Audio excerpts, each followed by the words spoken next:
In this lesson, we'll learn how to find the vertex of a quadratic function. This is the procedure that we can use. What we need to do is complete the square and write the quadratic in the form y equals plus or minus a times x minus h squared plus k. The vertex of the curve is the point hk. If a is positive, the graph will open upwards. It's a cup shape. If a is negative, the graph will open downwards, or a hat shape. And we can use this method for all kinds of quadratic functions. So in our first example, we have y equals x squared plus 6x plus 4.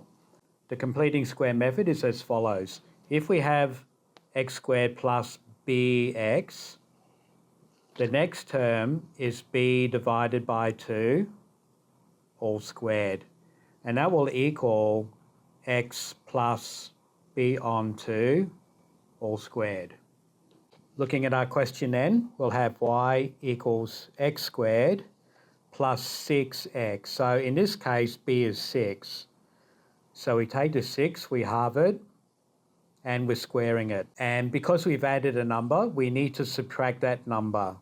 6 on 2 all squared. What does that give us then? We'll have y is x squared plus 6x, 6 on 2 is 3, 3 squared is 9, minus 9 plus 4.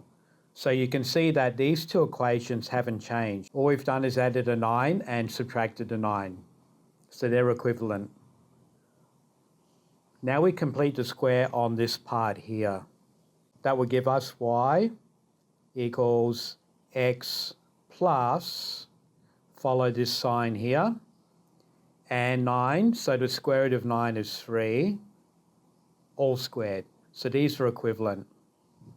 And then we have negative 9 plus 4, that's negative 5.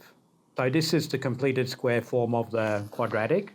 Now write down the general form, y equals plus or minus a x minus h squared plus k. In our question, we can rewrite that as y equals x minus negative 3 all squared minus 5. So in this case, you can see that h is negative 3 and k is negative 5. So the vertex is negative 3, negative 5. Here's another example. We have y equals negative x squared minus 8x minus 4. Notice we have a negative in front of the x squared, so let's factor out that. We'll have y is negative x squared plus 8x minus 4. Now we complete the square on this part.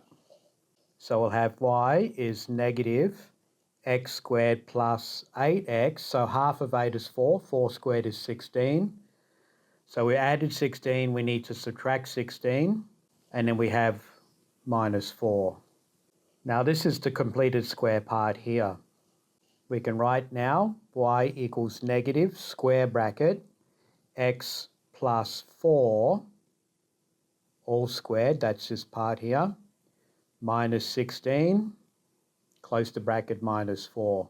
Now multiply by negative 1, everything. So y equals negative x plus 4 squared, negative 16 plus 16 minus 4. That will give us y is negative x plus 4 squared plus 12. And if we write the completed square form here, we'll have y is plus or minus a x minus h squared plus k. We can see now that h will be negative 4 and k will be 12. So the vertex is going to be negative 4 and 12. Watch the next video for more examples. Thank you.